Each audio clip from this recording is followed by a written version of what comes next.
The point programme में एक बार फिर से आपका स्वागत है। आज का विषय है भारत की सशस्त्र सेनाओं का समन्वय। सबसे पहले देखते हैं चर्चा में क्यों है।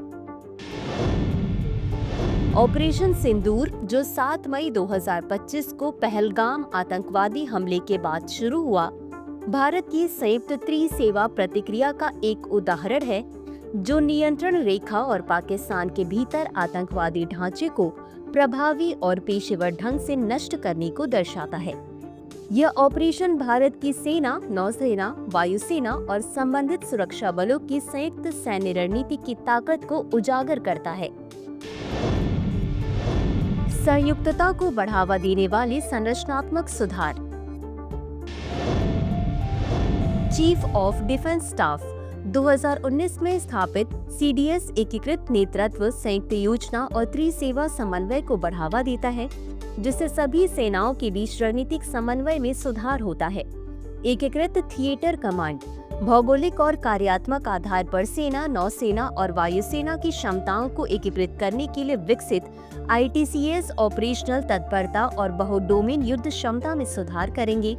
डिपार्टमेंट ऑफ मिलिट्री अफेयर्स 2020 में बनाया गया DMA संयुक्त संचालन, खरीद, प्रशिक्षण और कमांड पुनर्गठन को सुव्यवस्थित करता है, संसाधनों के उपयोग को अधिकतम करता है और युद्ध क्षमता बढ़ाता है।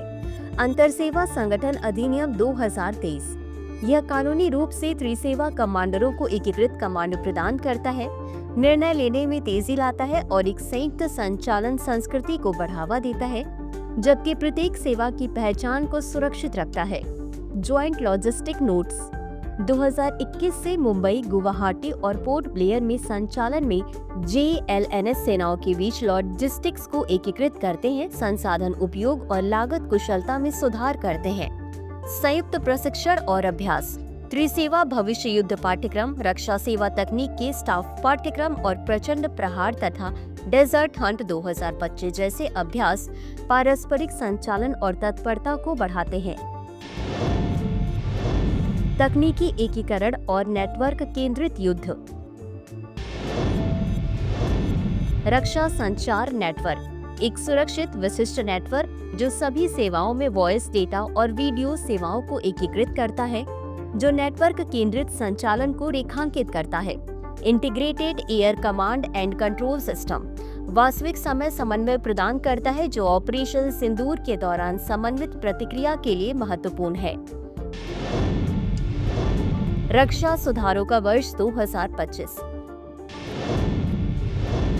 रक्षा मंत्रालय ने 2025 को सुधारों का वर्ष घोषित किया है ताकि आधुनिकीकरण को तेज किया जा सके, संयुक्तता को बढ़ावा मिले और इंटीग्रेटेड थिएटर कमांड स्थापित हो।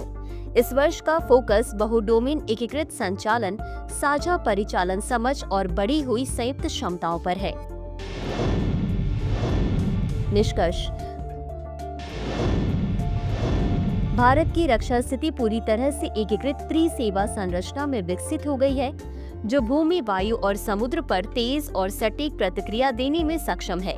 ऑपरेशन सिंदूर इस परिवर्तन का प्रतीक है, जो भारत के संकल्प और तैयारी को दृढ़ता से दर्शाता है।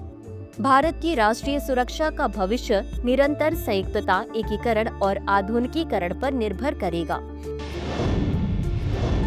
इसी के साथ अंत में देख लेते हैं आज के अभ्यास प्रश्न को। चीफ ऑफ डिफेंस स्टाफ के बारे में निम्नलिखित कथनों पर विचार करें। 1. CDS department of military affairs का प्रमुख होता है और रक्षा मंत्री को त्रिसेवा मामलों पर सलाह देता है। 2. CDS इंटीग्रेटेड थिएटर कमांड्स के संचालनात्मक कमांड के लिए जिम्मेदार होता है। उपर्युक्त में से कौन सा या कौन से कथन सही है या सही है? A केवल 1, B केवल 2, C 1 और 2 दोनों, D न तो 1 और न ही 2। इस प्रश्न का उत्तर कमेंट बॉक्स में जरूर दें। आज के लिए बस इतना ही। धन्यवाद। डियर व्यूअर्स, अपने एग्जाम की तैयारी को और बेहतर करने के लिए हमारे चैनल को लाइक, शेयर और सब्सक्राइब करना न भूलें।